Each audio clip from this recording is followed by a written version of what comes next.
బయలుదేరి వెళ్ళి ఏదెనుకు తూర్పు దిక్కున నోదు దేశములో కాపురముండెను.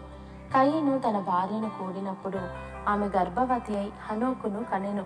అప్పుడతడు ఒక ఊరు కట్టించి ఆ ఊరికి తన కుమారుని పేరును బట్టి హనోకను పేరు పెట్టెను. హనోకుకు ఈరాదు పుట్టెను. ఈరాదు మహూయాయేలును కనెను. మహూయాయేలు మధుషాయేలును కనెను. మధుషాయేలు లెమెకును కనెను. లెమెకు ఇద్దరు స్త్రీలను పెళ్లి చేసుకొనెను.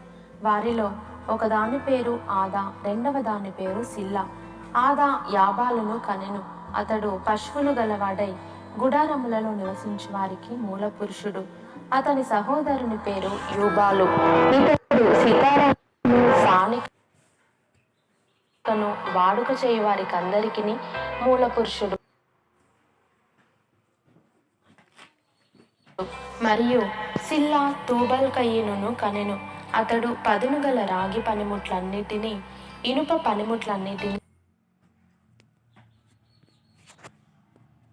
చేయువాడు.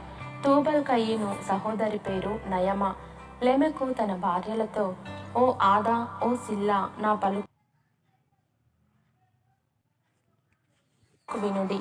లెమెకు భార్యలారా, నా మాట ఆలకించుడి. నన్ను గాయపరిచినందుకై ఒక మనుష్యుని చంపితిని. నన్ను దెబ్బ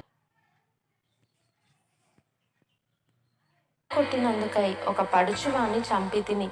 ఏడంతలు ప్రతిదండన కయీను కోసము వచ్చిన ఎడల లెమెకు కోసము 77 వచ్చిన నేను. ఆదాము మరలా తన భార్యను కూడినప్పుడు ఆమె కుమారుని కని కయీను చంపిన హేబెలునకు ప్రతిగా దేవుడు నాకు మరి ఒక సంతానమును నియమించెననుకొని అతనికి షేతు అను పేరు పెట్టెను. మరియు షేతునకు కూడా కుమారుడు పుట్టెను. అతనికి ఎనోషను పేరు పెట్టెను. అప్పుడు యెహోవా నామమున ప్రార్థన చేయుట ఆరంభమైనది.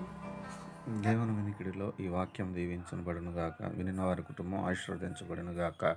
ఆమేన్.